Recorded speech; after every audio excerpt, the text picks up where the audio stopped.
Kenapa kok bisnis bengkel ya? Karena kita lihat dari masa ke masa pertumbuhan penjualan dari mobil baru itu kan meningkat terus ya setiap tahunnya. Ini kita ngomong sebelum pandemi. Bahkan di pandemi pun mereka masih mencatat penjualan mobil yang cukup bagus gitu ya.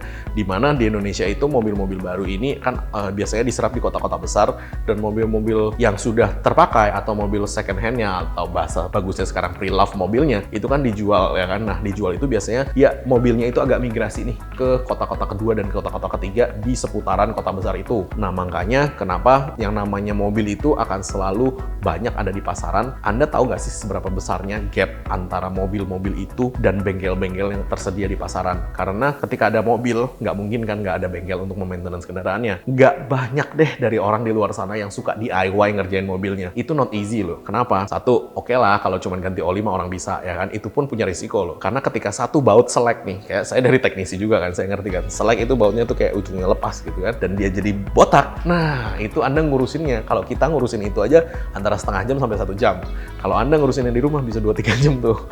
Nah, jadi tidak semua orang akan segetol itu untuk melakukan DIY gitu loh. Makanya do it yourself. Makanya kenapa bisnis bengkel di Indonesia ini masih banyak potensinya, karena gap antara ketersediaan bengkel untuk menservis mobil itu dengan mobil yang dikeluarkan setiap tahunnya dan dibeli setiap tahunnya itu terlalu jauh gitu loh. Kita nggak bilang jauh ya, terlalu jauh karena memang gede sekali gapnya. Kalau pertumbuhan bengkel ke depannya gimana? Oke, pertumbuhan bengkel ke depannya akan sulit karena balik lagi, bengkel itu biasanya ya si teknisi yang keluar dari sebuah sebuah jaringan bengkel yang besar dan dia membuat bengkel-bengkelnya sendiri. Nah, di mana pertumbuhan itu tuh tidak semuanya begitu gitu loh. Banyak teknisi yang suka kok kerja sama bengkel besar karena mereka lebih terjamin kan income-nya kan. Karena kenapa begitu buka bengkel itu belum rame gitu loh.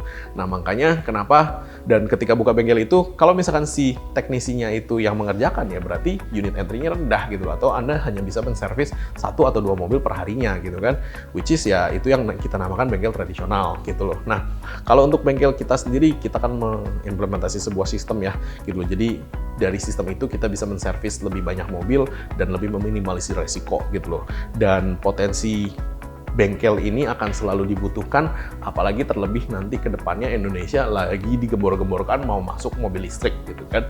Kalau ditanya sama saya mobil listrik gimana? Ya beda di engine-nya aja sih sebenarnya sih. Perawatan tetap akan sama, bedanya lu nggak ke pom bensin ya kan, lu ke rumah atau lu ke kantor tuh lu udah cari colokan gitu kan. Kita sudah lihat perkembangan itu di luar negeri udah lama sih, jauh sebelum hari ini sih gitu loh. Di China udah banyak ya kan, cuman di China jalan sih kalau menurut saya sih. Mobil-mobil listrik ini tetap jalan.